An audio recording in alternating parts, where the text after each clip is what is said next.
Hello students, देखिए आज हम एक्सरसाइज 3B चैप्टर 3 के अंतर्गत हम सॉल्व करने वाले हैं। पहला क्वेश्चन आपके सामने है कि यदि इस प्रकार का देखिए एक रिप्रेजेंटेशन आपका दिया हुआ है आव्यूहों का, आपको इनसे क्या करना है, एक्स वाई के मान आपको ज्ञात करने हैं। राइट, तो देखिए जरा क्वेश्चन को हम नोट करते हैं। देखिए 2x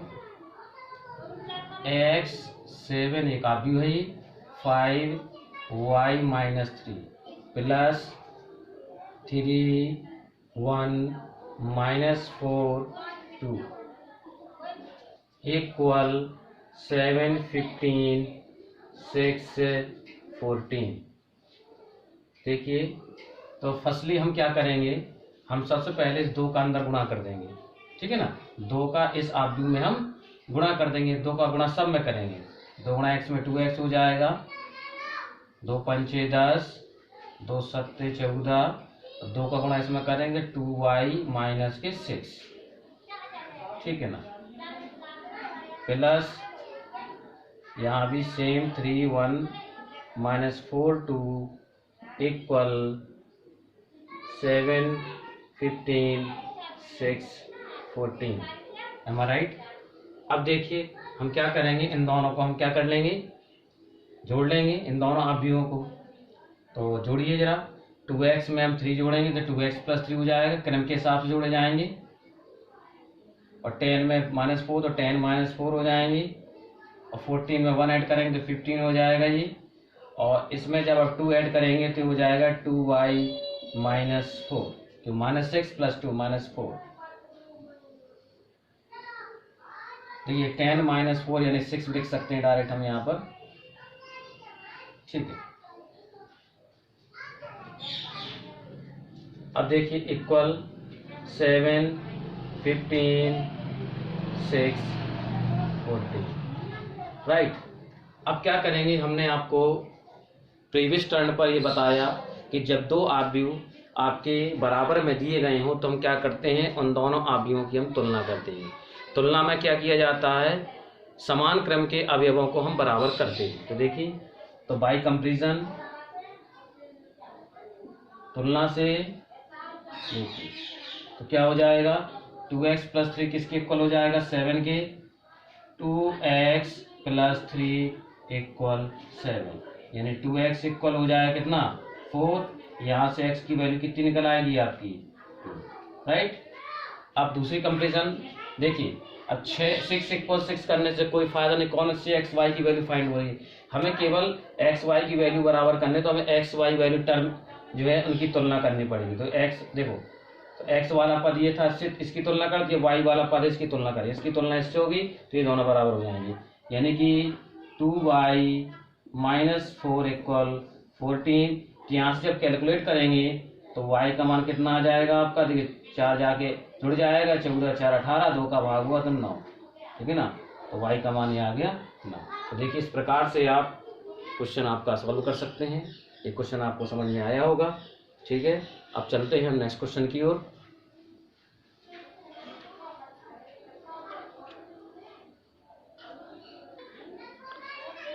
देखिए नेक्स्ट क्वेश्चन हमारे पास है क्वेश्चन नंबर 4।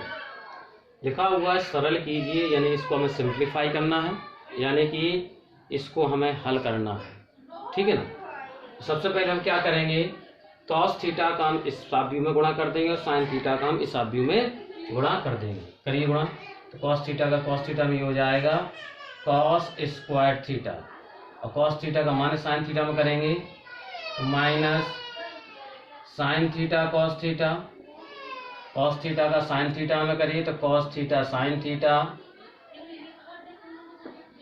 और cos थीटा का cos थीटा में तो ये हो जाएगा cos² थीटा। ठीक है, प्लस sin थीटा का अंदर गुणा करें, sin का sin में ये हो जाएगा sin² थीटा, sin थीटा का इसमें करेंगे तो माइनस के sin theta cos theta, sin का cos में sin थीटा cos थीटा, और sin थीटा का sin थीटा में करेंगे तो हो जाएगा आपका साइन स्क्वायर थीटा। अब देखिए एक हाफ व्यू ये है और एक हाफ व्यू ये, दोनों के बीच में लगा हुआ प्लस, तो हम दोनों को क्या कर देंगे, जोड़ देंगे। तो क्रम से जोड़ेंगे हम, तो cos square theta sine square theta जुड़ जाएगा, तो ये हो जाएगा cos square theta plus sine square theta. देखिए जब इन दोनों को ऐड करेंगे तो ये प्लस का है, ये माइनस का, तो जीरो हो जाएगा। ये ऐसे इन दोनों को ऐड करेंगे तो ये प्लस माइनस ये भी जीरो हो जाएगा, और ये cos square plus sine square theta हो जाएगा, ठीक है ना। और आपने ये सब संख्या पढ़ी होगी, sine square theta plus cos square theta की वैल्यू 1 होती है, तो 1 0 0 ये भी आपका 1 हो जाएगा। ठीक, इस प्रकार से आपका क्वेश्चन कंप्लीट है। इस प्रकार से हम इसको सरल कर सकते हैं। ठीक है, ये क्वेश्चन आपका कंप्लीट है। अब चलते हैं हम नेक्स्ट क्वेश्चन पर।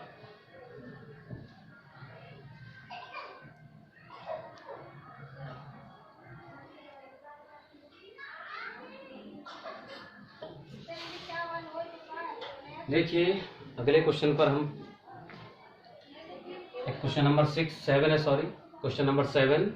क्या करना है, दो इक्वेशन दिए हैं आपके आव्यूह के रूप में, इनसे हमें एक्स वाई के मान ज्ञात करने हैं। ठीक है, तो काम वही करना। देखिए लेफ्ट हैंड साइड को देखें तो आप ये लगेगा कि ये क्वेश्चन हम ऑलरेडी कभी ना कभी सॉल्व कर चुके हैं। ठीक है ना, तो इन्हीं को देखकर हम काम करेंगे। देखिए तो ये X plus Y X minus Y, ठीक है ना, इसको हम इक्वेशन फर्स्ट नाम देते हैं, इसको हम सेकेंड नाम देते हैं। तो हम क्या करने वाले हैं, इक्वेशन फर्स्ट और इक्वेशन सेकेंड इन दोनों को हम ऐड कर देंगे। फर्स्ट प्लस सेकेंड, तो जोड़ने से क्या होगा, y पॉजिटिव y नेगेटिव, ये कैंसिल हो जाएगा, तो x और x कितना हो जाएगा, ये 2x।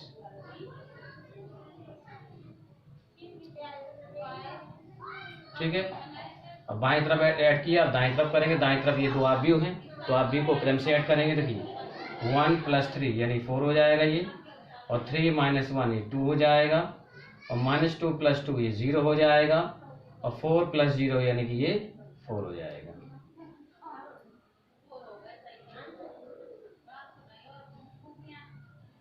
ठीक है ना, तो अब देखिए दो का यहाँ गुणा है, दो का वहां क्या कर देंगे हम, भाग। जब दो का भाग जैसे गुणा करते हैं सब में, वैसे दो का भाग सब में करेंगे। जब दो का भाग सब में करें तो कितना आएगा यहाँ पर, 2 दूनी 4, 2 का भाग 0 में 0, 2 1 कम 2, 2 दूनी 4। तो ये क्या हो गया आपका, ये x का मान आपका ज्ञात हो गया। अब देखिए y का मान ज्ञात करने के तरीके, देखो हल करने के तरीके समीकरणों को कई होते हैं। जैसे हमने समीकरणों का भी जोड़ा था, अगर घटा दें तो यहाँ से x खत्म हो जाएगा, y का मान निकल आएगा।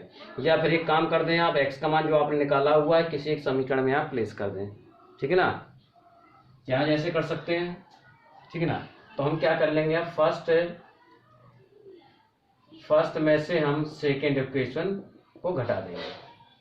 तो घटाने से क्या होगा, x प्लस, और ये घटेगा नेगेटिव हो जाएगा, तो प्लस माइनस से कैंसिल, और इसमें से ये घटेगा तो y, और में से वो -y घटेगा तो ये कितना हो जाएगा, प्लस का 2y हो जाएगा। राइट, अब घटाइए तो 1 में से 3 घटेगा तो ये माइनस का 2 हो जाएगा, और 3 में से -1 घटेगा तो प्लस के 4 हो जाएगा ये, और 2 में से 2 ऋण 2 में से 2 घटेगा तो ये माइनस के 4, और 4 में से 0 घटेगा तो ये 4। इस प्रकार से आपका आ जाएगा।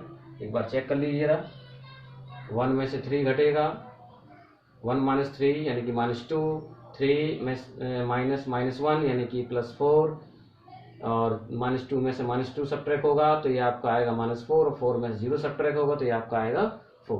राइट, अब देखिए जैसे 2 का यहाँ भाग किया था वैसे यहाँ भाग होगा 2 का भाग सब में करेंगे आप, 2 1 कम 2, 2 दूनी 4, 2 दूनी 4, 2 दूनी 4। इस प्रकार से देखिए x का मान और ये आपका y का मान। इस प्रकार से हम क्या कर सकते हैं, x y के मान हम ज्ञात कर सकते हैं। तो देखिए यहाँ x के मान से जो y का मान निकाला, तो हमें सुटेबल लगा कि हमें इन दोनों को घटा देना चाहिए। घटाने से y कैंसिल हो जाएंगे, घटाने से x कैंसिल हो जाएंगे, यहाँ से y का मान आपका निकल आएगा। अगर आप चाहें तो x का मान किसी समीकरण में रखकर पक्षांतर कर भी y का मान आप निकाल सकते हैं, अपने हिसाब से क्वेश्चन सॉल्व कर सकते हैं। देखिए हल करने की विधियां बहुत सारी होती हैं। ठीक है ना, इस प्रकार से किसी भी तरीके से आप हल कर लीजिए। ठीक, ये क्वेश्चन आपका कंप्लीट है। आप मिलते हैं नेक्स्ट क्वेश्चन पर।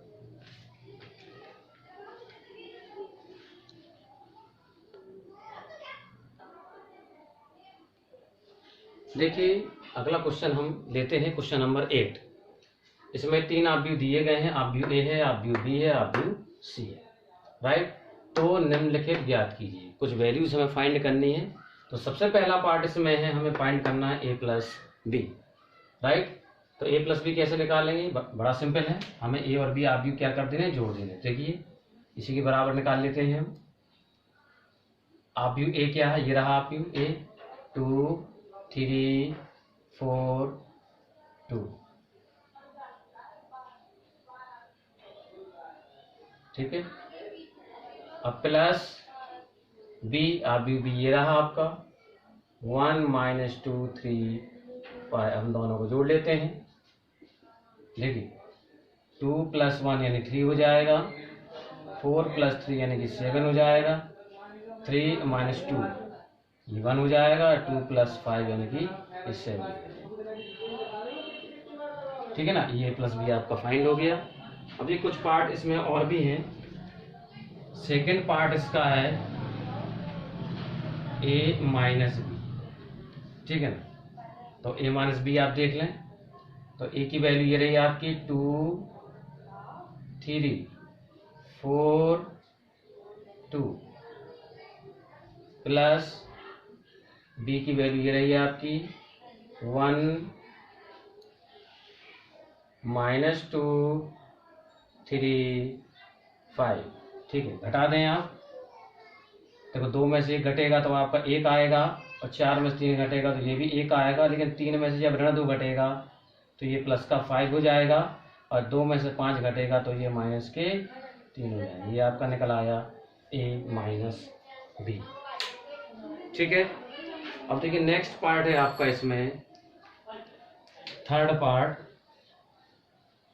इसमें आपको निकालना है 3a - c, राइट। तो हम क्या कर देंगे, यहाँ पर ए आव्यूह और सी आव्यूह के मान हम रख देंगे। तो देखिए 3 आव्यूह ए का मान ये है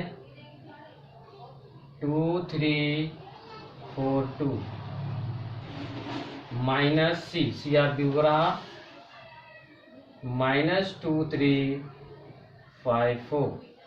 तो सबसे पहले क्या कर देंगे हम, 3 का अंदर गुणा कर देंगे, 3 दूनी 6, 3 त्रिका 9, 3 चौके 12 और 3 दूनी 6। सेम यहाँ करेंगे हम, जिसको सेम लिख देंगे, इसमें किसी कोई गुणा नहीं है, 5 4। अब क्या करते हैं हम, इसमें से इसको घटा देते हैं। देखिए 6 में से जब ऋण 2 घटाएंगे तो ये हो जाएगा प्लस का 1, ठीक है ना। और 12 में से 5 घटाएंगे तो ये हो जाएगा 7, और 9 में से 3 घटाएंगे तो हो जाएगा 6, और 6 में 4 घटाएंगे तो हो जाएगा 2। इस प्रकार से ये आपका 3a - c की वैल्यू निकल के आ जाती है, राइट। देखिए इसमें अब नेक्स्ट पार्ट है नंबर 4, थोड़ा उस पर विशेष ध्यान देना है।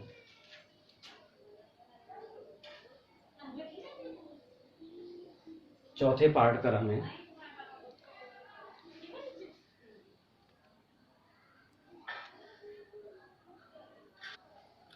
देखिए नेक्स्ट पार्ट इसका नंबर 4 है। इसमें क्या करना है, ए और बी का हमें गुणा करना है। तो देखिए आव्यूहों का जोड़ना आप समझे हैं, आव्यूहों का घटाना आप समझे हैं। देखिए जोड़ने में एक क्रम होता है, घटाने में क्रम होता है। क्या होता है कि जिस क्रम का अवयव होता है उसी क्रम के अवयव से जोड़ा या घटाया जाता है। लेकिन गुणा ऐसी नहीं होती है कि आप क्रम से उसी क्रम के अवयव की गुणा उसी क्रम से कर दें। गुणा करने का एक तरीका होता है, मेथड होता है, उस तरीके को आपको समझना है, ठीक है। तो गुणा पर विशेष ध्यान दें आप लोग। देखिए आव्यूह ए भी चाहिए हमें, ए की वैल्यू ये रही 2 3 4 2, और बी की वैल्यू ये रही आपकी 1 - 2 3 5। और एक बात और हम आपको बताना चाहेंगे आव्यूहों के संदर्भ में कि आव्यूह का गुणा क्रमविनिमय नियम का पालन नहीं करता। आव्यूहों का जो गुणनफल होता है वो क्रमविनिमय नियम का पालन नहीं करता। आप ये ना सोचें कि हम ए का गुणा बी में करें चाहे बी का गुणा ए में करें, ये दोनों बराबर आएंगे, कुछ विशेष स्थितियों को छोड़कर। अब वो विशेष स्थितियां क्या होती हैं हम आपको बताएंगे। फिलहाल यहाँ समझिए कि अगर आव्यूह विशेष नहीं है तो आव्यूहों का गुणनफल किरमिनवे नियम का पालन नहीं करता है। तो यानी कि अगर आपसे ए बी पूछा गया है तो आप ए बी ही निकालें, बी ए मत निकालें। आपसे ए बी पूछा गया है तो ए बी निकालें, बी ए ना निकालें, क्योंकि ए बी और बी ए कभी बराबर नहीं होते। ठीक है, तो देखिए गुणा करने का तरीका क्या होता है, देखिए साइड में थोड़ा समझिए। हम क्या करते हैं, पंक्ति का गुणा स्तंभ में करते हैं। जो पंक्तियां लेते हैं वो आपकी पहले आव्यूह की होती हैं और जो स्तंभ में होते हैं वो दूसरे आव्यूह की होते हैं। ठीक है ना। और जब इन दोनों का गुणा करते हैं तो पंक्ति में लिखा जाता है। यानी जब पंक्ति का पहले आव्यूह की किसी पंक्ति का गुणा हम दूसरे आव्यूह के स्तंभ में करते हैं तो जो अवयव हमें प्राप्त होते हैं वो किस में लिखते हैं, पंक्तियों में लिखते हैं यहाँ। और एक चीज और, पहली बात ये हमारे कुछ बात याद रखेंगे, आपको गुणा जो है आसान लगेगी। ठीक है। अब दूसरी बात ये है कि जब गुणा करते हैं, क्योंकि ये देखिए यहाँ गुणा है, पंक्तियां हैं स्तंभ में, पंक्ति गुणा स्तंभ में करेंगे आप। तो देखिए इस आव्यूह की दो पंक्तियां, दोनों पंक्तियों का गुणा करेंगे आप। तो देखिए जब गुणा करते हैं, गुणा में जो चीज बदलते जाएंगे आप, गुणा में जो चीज बदलते जाएंगे उसके गुणनफल में वो चीज आपकी बदलती जाएगी। जैसे यहाँ गुणा में पंक्ति बदलेंगे तो यहाँ गुणनफल में पंक्ति बदली जाएगी। यहाँ गुणा में आप स्तंभ बदलेंगे, गुणा करते समय स्तंभ बदलेंगे तो यहाँ गुणनफल में भी स्तंभ बदलेगा। इस चीज का विशेष ध्यान रखिए। जैसी चेंजिंग आपको यहाँ करेंगे वैसी चेंजिंग आपको यहाँ करना है। अगर इतनी बात याद रखेंगे तो आपके कभी गलत नहीं होंगे गुणा। देखिए गुणा करते हैं, देखिए तो हम क्या करेंगे, पहले आव्यूह की पंक्ति लेंगे हम। तो पहले आव्यूह की पंक्ति हमने कौन सी ली, पहली पंक्ति ली। पहली पंक्ति क्षैतिज होती हैं। और दूसरे आव्यूह के लेंगे स्तंभ, तो दूसरे आव्यूह के स्तंभ खड़े में होते हैं, तो ये लिया हमने। तो इसका गुणा पहले आव्यूह की पंक्ति गुणा दूसरे आव्यूह के स्तंभ में करेंगे हम, पहले स्तंभ में। अब देखिए इसमें कितने अवयव है, 2, और इसमें कितने अवयव, 2। तो गुणा ऐसा नहीं होता, गुणा होता पहले अवयव का पहले अवयव से, दूसरे अवयव का दूसरे अवयव से। कैसा गुणा, पहले अवयव का पहले अवयव से, दूसरे अवयव का दूसरे अवयव से। तो क्या एट ए टाइम माने एक समय में कितने गुणा प्राप्त हो रही हैं आप, 2 गुणा प्राप्त हो रही हैं। ठीक है ना। अब वो आव्यूहों के प्रकार पर निर्भर करता है कि आव्यूह 2x2 क्रम का दिया है, किस क्रम का दिया है। फिलहाल जिस प्रकार के आव्यूह उस प्रकार के हम आव्यूह की चर्चा कर रहे हैं। तो 2 गुणा प्राप्त हो रही है और दोनों गुणा को हमें क्या करना है, प्लस करके लिखना था, जोड़ के लिखना है। ठीक है ना।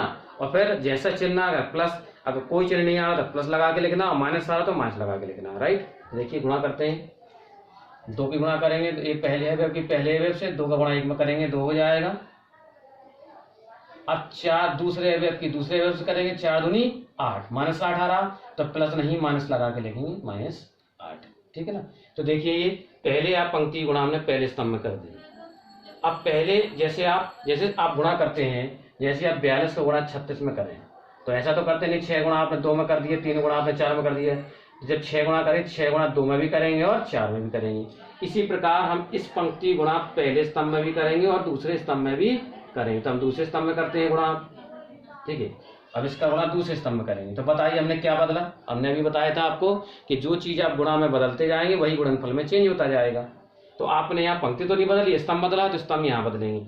ठीक है ना। तो देखिए इस पंक्तियां नीचे की तरफ जाएगी, पंक्तियां क्षैतिज होती हैं, तो एक पंक्ति ऊपर रहेगी ऐसे, दूसरी पंक्ति नीचे आएगी, तो पंक्तियां आपकी नीचे जाती हैं। राइट। और स्तंभ आपके ऊर्ध्वाधर होते हैं, एक स्तंभ मेरा, दूसरा बगल में आएगा, तीसरा बगल में आएगा।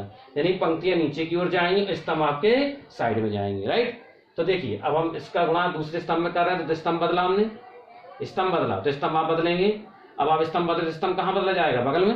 राइट। तो बगल में लिख देंगे हम। तो देखिए इस पहले अवयव का पहले अवयव से करेंगे, 2 तिहाई 6, दूसरे अवयव को दूसरे अवयव से करेंगे, 4 पंचे 20 प्लस के 20, नीचे में कोई नहीं आता प्लस लगा के लिखेंगे। तो देखिए गुणा आपकी कंप्लीट है। पहली पंक्ति गुणा हमने दोनों स्तंभों में कर दिया। राइट। अब हम क्या करेंगे, पहली पंक्ति गुणा हो गया, अब हम करेंगे दूसरी पंक्ति गुणा। अब हम इसका गुणा करेंगे, तो हमने क्या बदली, पंक्ति बदली, तो पंक्ति यहाँ बदलेंगे। पंक्ति कैसे बदली जाएगी, पंक्ति नीचे बदली जाएगी। ठीक है ना। ये पहली पंक्ति दूसरी पंक्ति में लिखेंगे यहाँ। अब इसका गुणा पहले स्तंभ में करेंगे हम, तो पहले अवयव की पहले अवयव से, 3 एकम 3, दूसरे अवयव की दूसरे अवयव, 2 दूनी 4 माइनस के 4 आएंगे। ठीक। अब इसका गुणा किस में करेंगे, दूसरे स्तंभ में करेंगे हम। ठीक। तो क्या बदला आपने, स्तंभ बदला, तो स्तंभ आप बदलेंगे, स्तंभ कहाँ बदला जाता है, बगल में, और पंक्तियां नीचे, और दूसरे स्तंभ पे यानी बगल में लिख देंगे आप यहाँ पर, राइट। तो पहले अवयव का पहले अवयव से, 2 3 त्रिका 9, दूसरे अवयव का दूसरे अवयव से, 2 पंचे 10, ठीक है। ये गुणा आपकी होगी, थोड़ा सा कैलकुलेट कर लें आप जरा। 2 - 8 यानी -6, 3 - 4 -k1, 6 + 20 यानी 26, और 9 + 10 यानी कि 19। तो ये गुणा आपका कंप्लीट है, ठीक है ना। तो देखिए इसका एक पार्ट और है आपका, है उसमें 5th पार्ट में। तो 5th पार्ट में आपको निकालना है BA। तो जैसे हमने आपको AB निकाल के दिया, उसी प्रकार से आप BA निकालेंगे, ठीक है। ये क्वेश्चन आपका कंप्लीट हो जाता है।